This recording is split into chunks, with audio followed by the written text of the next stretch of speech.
My name is Dave Hollenbach, the host of From Embers to Excellence. My goal is to explore the many facets of leadership from the perspectives of some amazing people.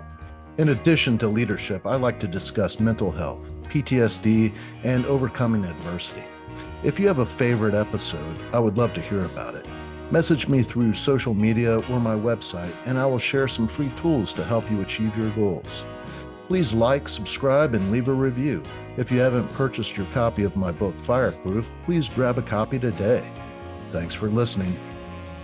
Today, I'm speaking with Joshua Womack. He is the author of I'm Not a Copywriter, But Lessons Learned from a Late Bloomer. He currently serves as a senior copywriter and lives in downtown Cleveland. In his book, he talks about trying his hand at stand-up comedy, speech writing, pro wrestling, and somehow these oddball life choices led Josh to copywriting.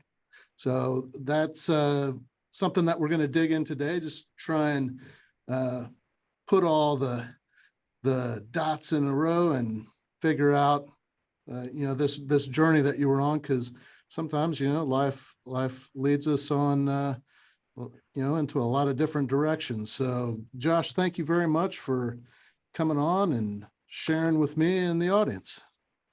Yeah, Dave, I appreciate it so much. And, like you said, it's all about trying to connect the dots. And as I'm nearing 40 years old, I'm still trying to connect the dots, but hopefully I've got a few of them in a good place right now. But no, I'm excited to talk to you. And hopefully I can share a couple stories that will make people think, maybe make them laugh a little bit and get a little inspiration. So good to go. Cool. Well, let's start with where it all began. Where were you born and raised, and what were some of your early influences? Yeah, so I was raised in a little suburb of Cleveland, Ohio. So it's called Mayfield Heights, Ohio. It's probably about 25 minutes east of Cleveland. And your typical middle-class suburb, really. Nothing really stands out a lot about, just, I guess you could say, anything that is a searing childhood memory. But I think, when I look back on it now, I had a lot of great friends and family who were just really good storytellers.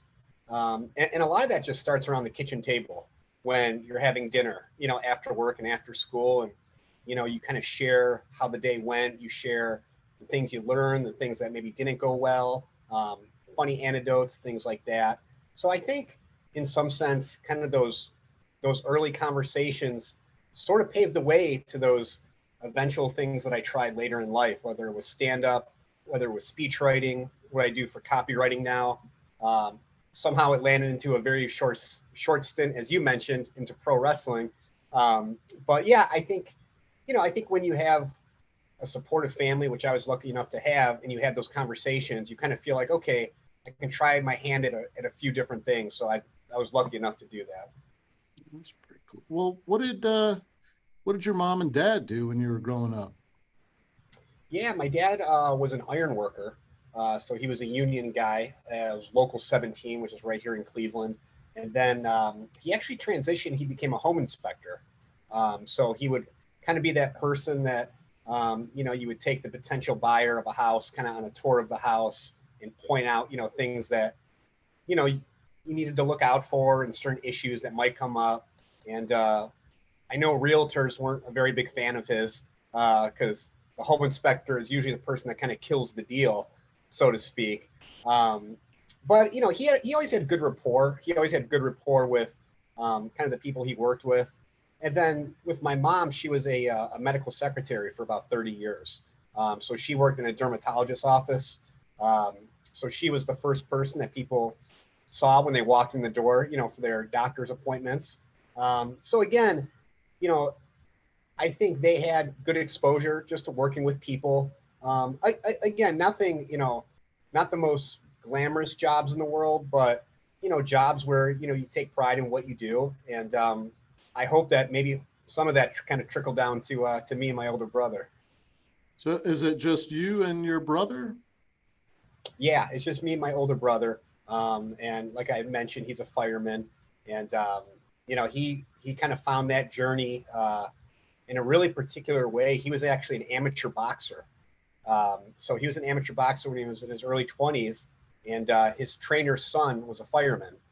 And somewhere along the way, I think my brother realized that he wasn't going to be a professional boxer. that wasn't the way to go.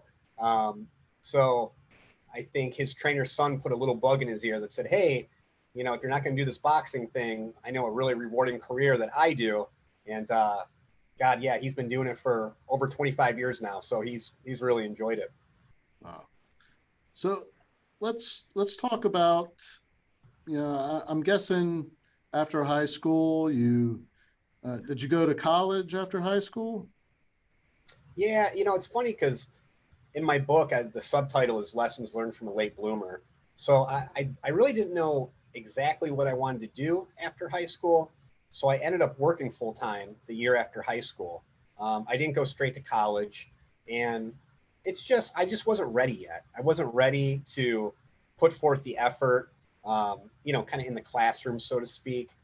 But I worked for a year, which was great because I was at least doing something. I wasn't just sitting on my butt. I was making money. And then the year after that, I ended up going to community college for 2 years. And then after community college, I actually transferred to a 4-year school. The school is Bowling Green University, which is in Northwest Ohio, kind of by the Toledo area. And I think when I graduated undergrad, I think I was 24 or 25. So it wasn't like a Tommy Boy thing where, in the movie Tommy Boy, they say, a lot of people go to college for 7 years, and he says, "Who are they?" And he goes, "Doctors," sarcastically.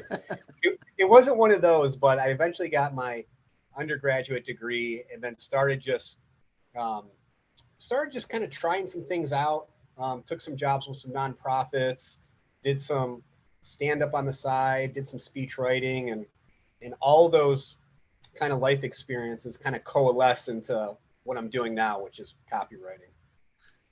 And so what I'm getting out of this is one of the common themes is writing, and I'm just spitballing here, but I was figuring, speech writing, stand up comedy, pro wrestling. Were you writing scripts for the wrestlers? No, I was actually, and I shake my head when I think about it, but I actually got in the ring. No Um, kidding. yeah, and it was one of those things where I think I was 25 or 26, which already is old to be trying wrestling, but it was just one of those things that was always in the back of my head. I remember doing a bunch of research into these pro wrestling schools that they had around the country. And, there's all these small independent promotions throughout the United States. I mean, the big ones that we know about are, AEW, WWE, the ones you see on TNT and the USA Network. But around the country, there's all these small time promotions that almost act like the minor leagues of pro wrestling, kind of go where it's where you go to kind of cut your teeth, so to speak, and kind of pay your dues. And we had one here in Cleveland named Firestorm Pro Wrestling.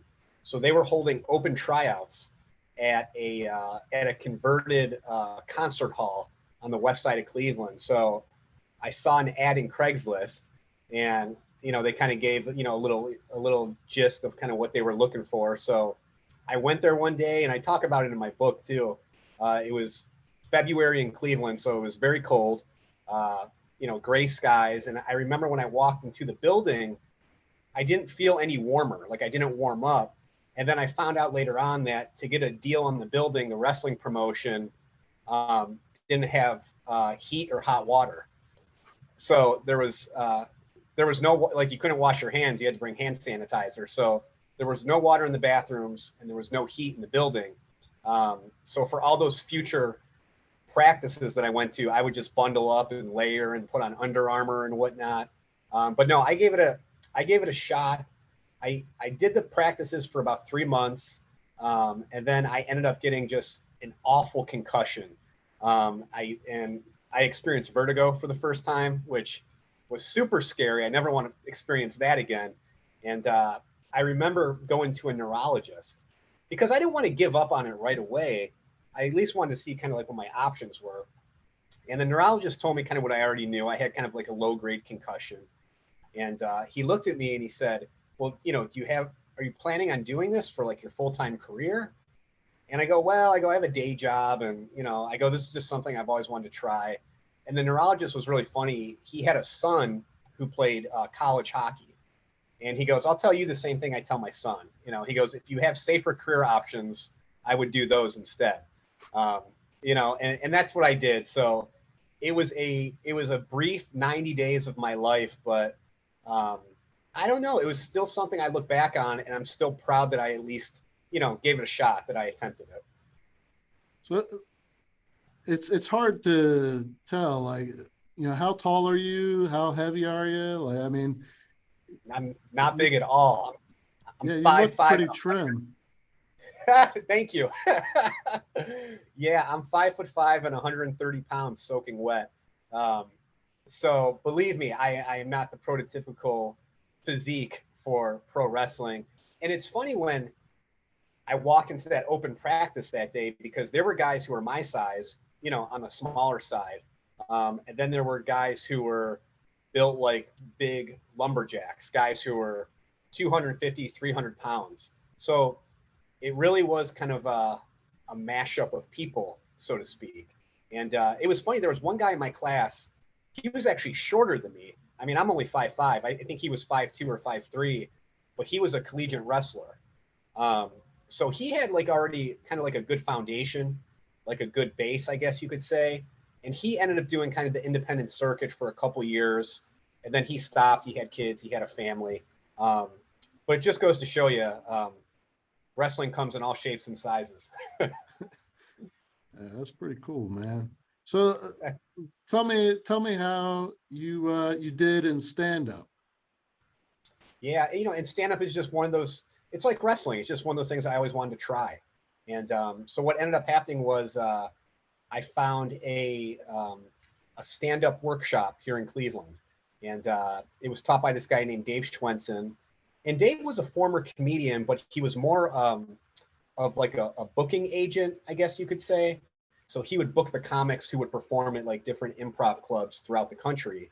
But he held this this stand-up workshop where for 3 Saturdays you would meet at the improv at the comedy club, and you would bring your jokes in a little notebook, and you would get up on stage and you would tell the jokes for other people in the class. And there was only like 8 or 9 people in the class. So telling jokes is hard enough in front of a room full of people. But when you're new and you're starting out and you're telling jokes in front of 8 or 9 people, it is absolutely brutal. It is brutal because everyone's just starting out. Everyone's just trying to figure out their voice. No one is really killing it. No one's really like super funny. But over time, you kind of learn a little bit what works, what doesn't. So after those 3, class sessions, you have what they call like a graduation showcase, where you get to perform on the improv stage on like a Wednesday or Thursday night. Tickets, I think, were like $1 or $2. And your friends and family come out, they support you. And then that was kind of the launching pad of it. And I ended up kind of just making a little bit of a like a part-time career out of it. Almost like the same way like a teacher will like bartend like on the weekends, or someone picks up like a side gig, like doing retail, working at like a Target or a Walmart.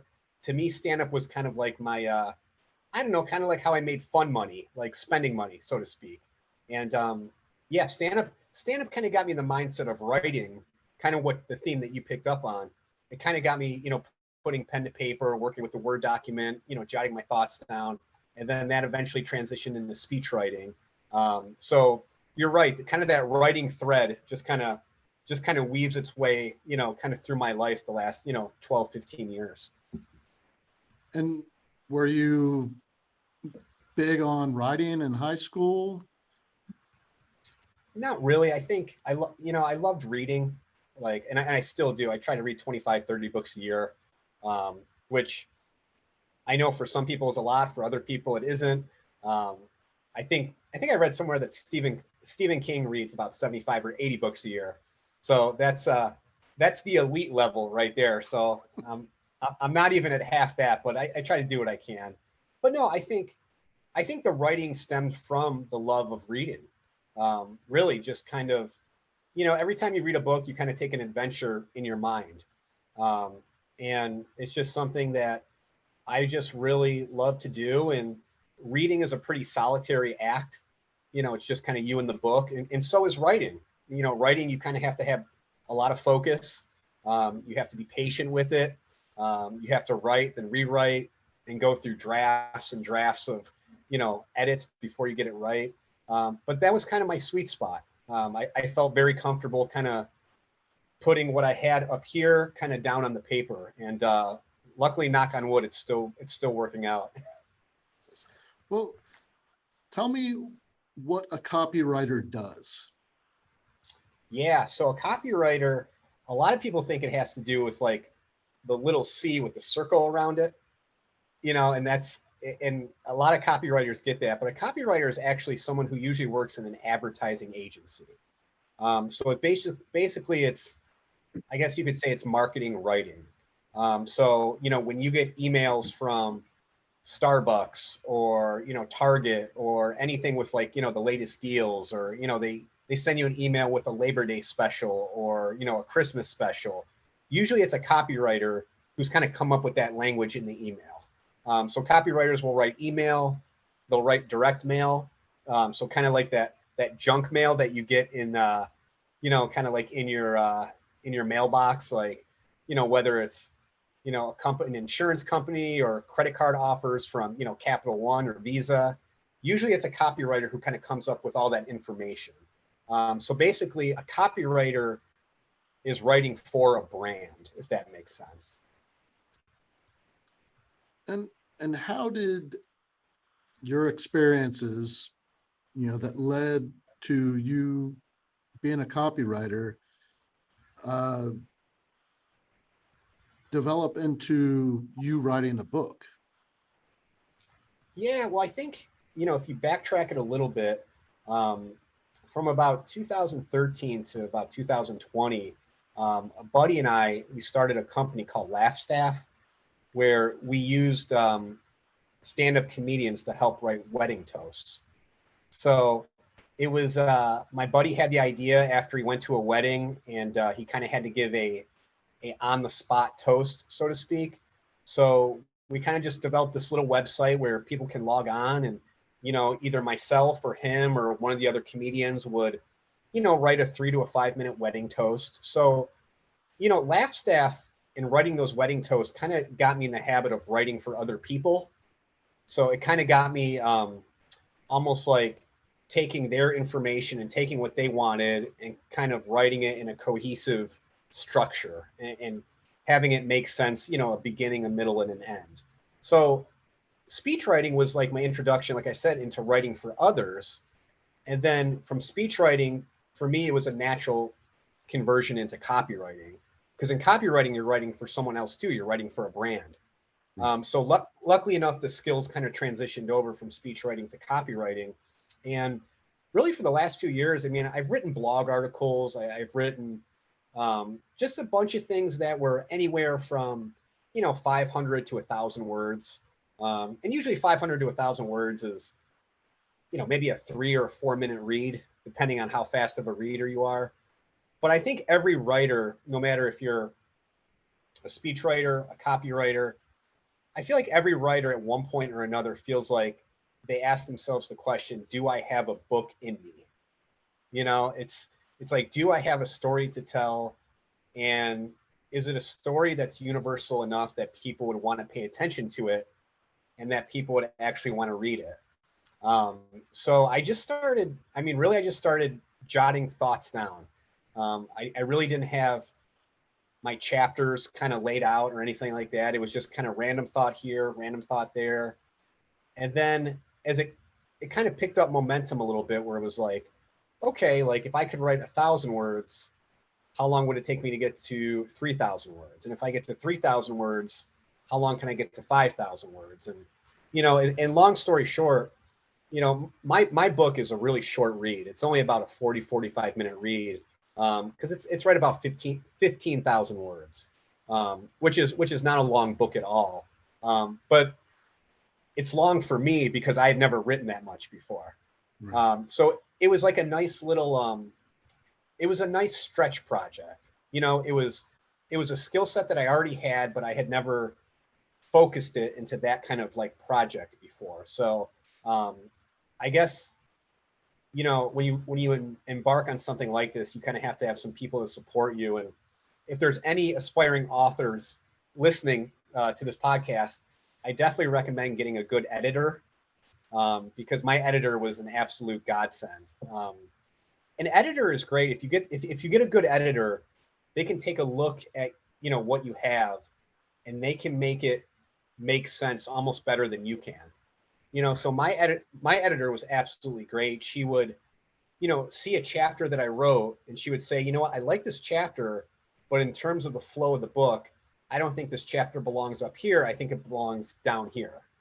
And it says, oh, okay. So, you know, I can, you know, well, let's move it from up here to down here. So it's like, okay. And then another thing she would do too is, you know, she would read the chapters and she would say, you know, the first four chapters of, or the first four paragraphs of this chapter are really good, but the last two paragraphs, you kind of start to lose me a little bit. So what's great about an editor is they kind of take the position of what you call the IR, and the IR kind of stands for the ideal reader. And that's something Stephen King talks about too.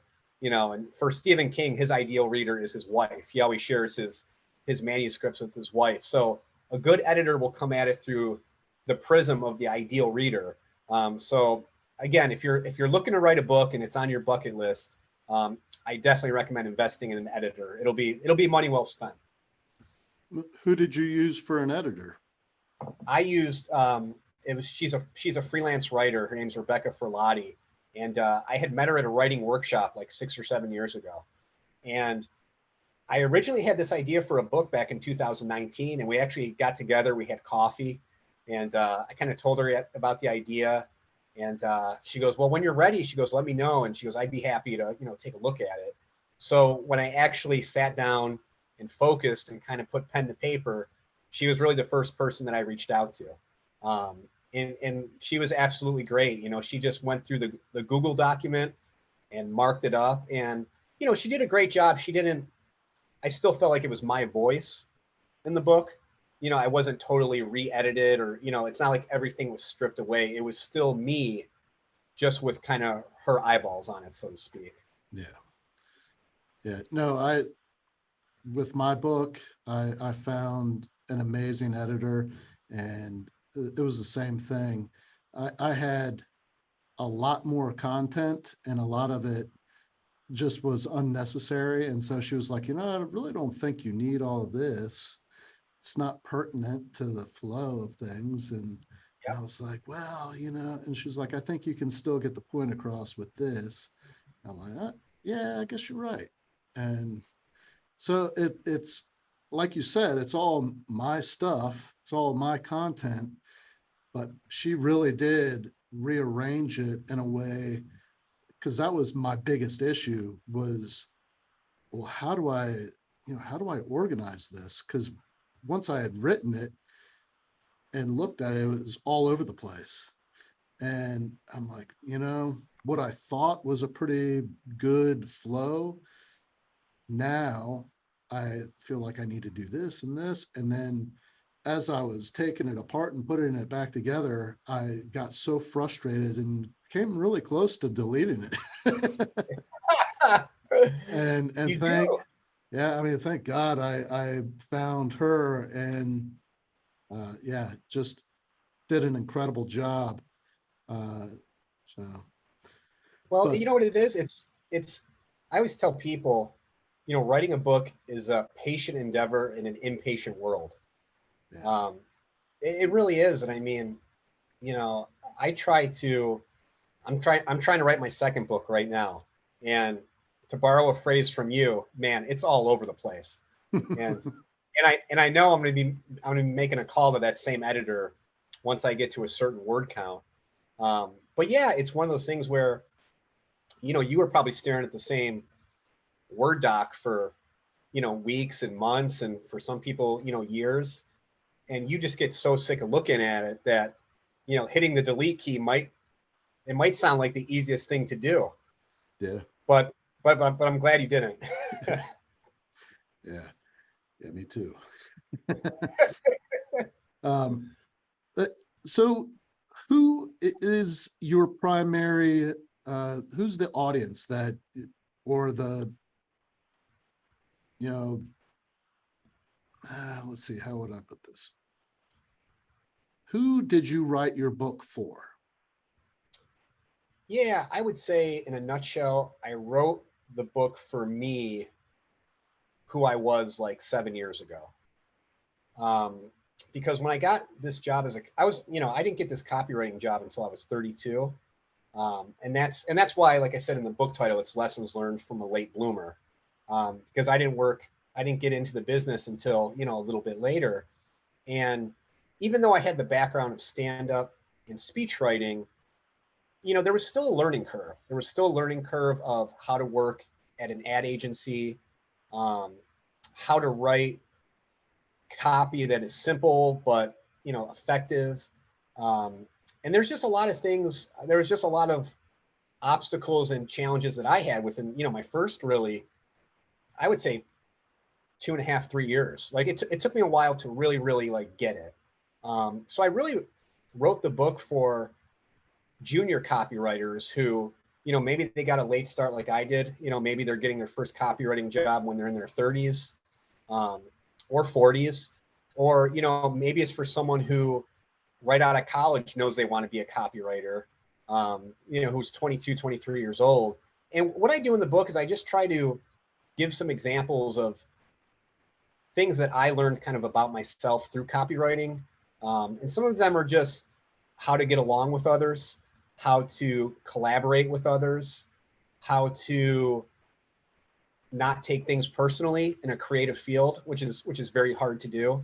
And really too, like kind of how to set your ego aside, for the kind of the greater good of the creative project.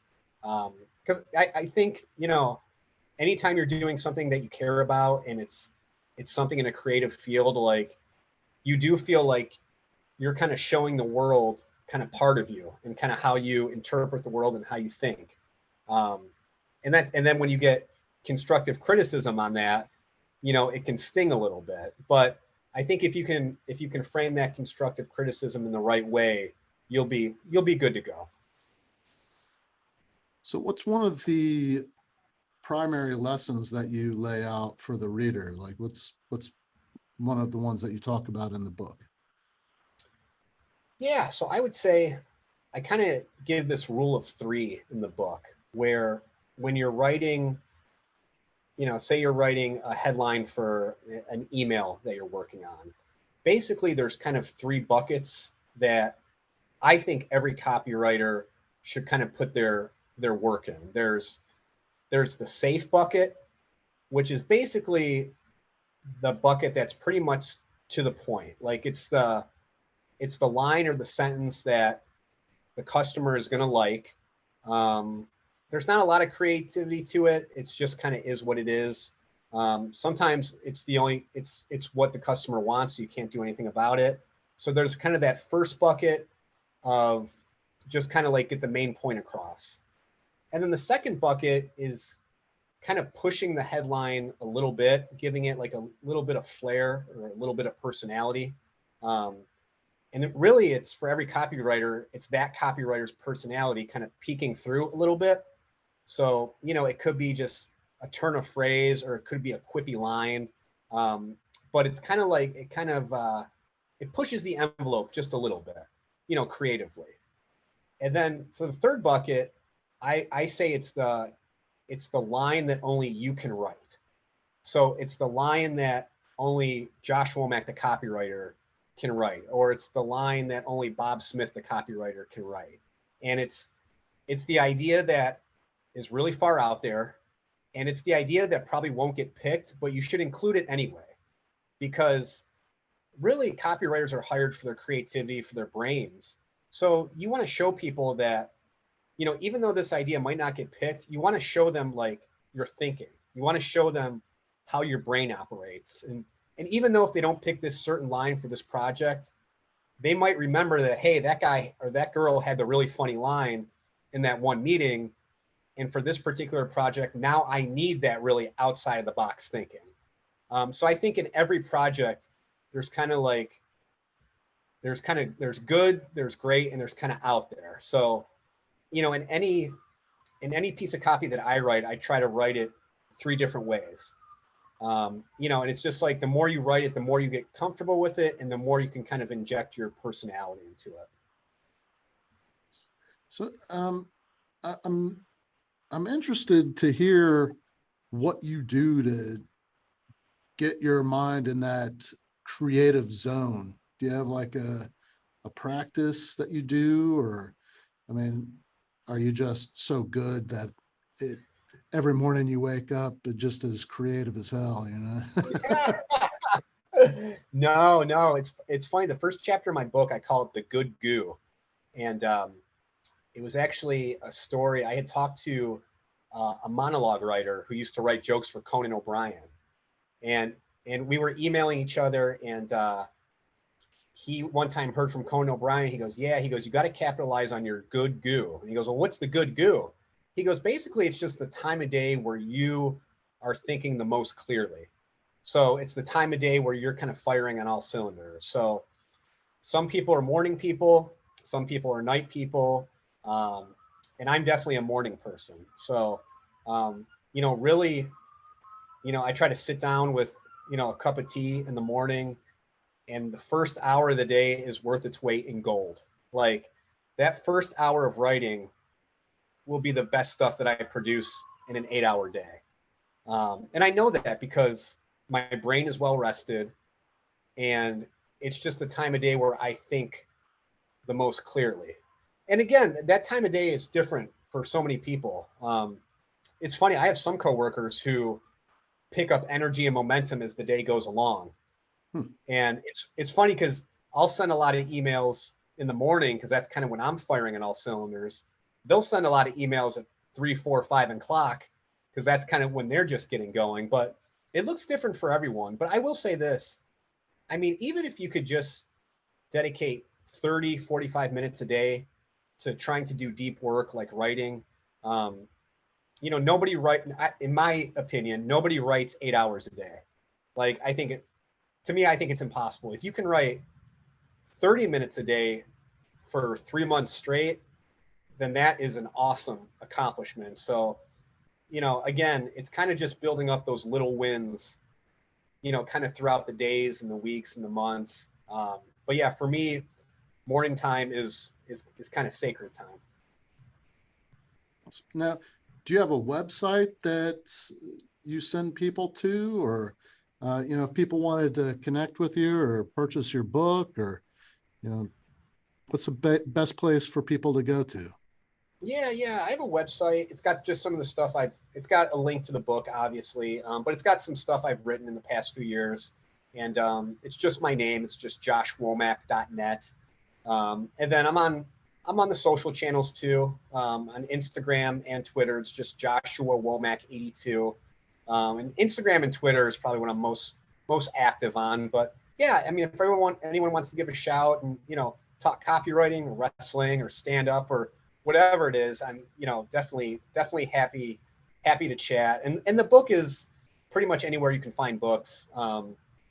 It's on Amazon, obviously, and then it's at Target and Barnes and Noble online, I should say. I don't think it's in the stores, but if you go to Target and Barnes and Noble online, it's there. And yeah, it was, like I said earlier, the book was one of those stretch projects that I'm really, really glad that I did.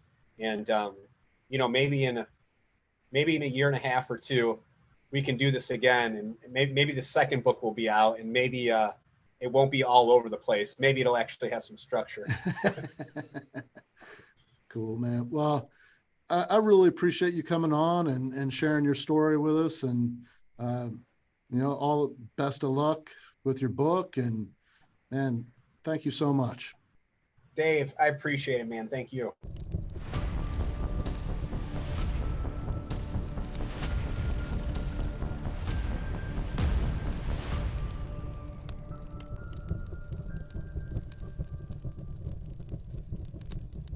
Thank you for listening to this episode of From Embers to Excellence. Please visit hollenbachleadership.com for additional content, and don't forget to like, subscribe, and leave a review.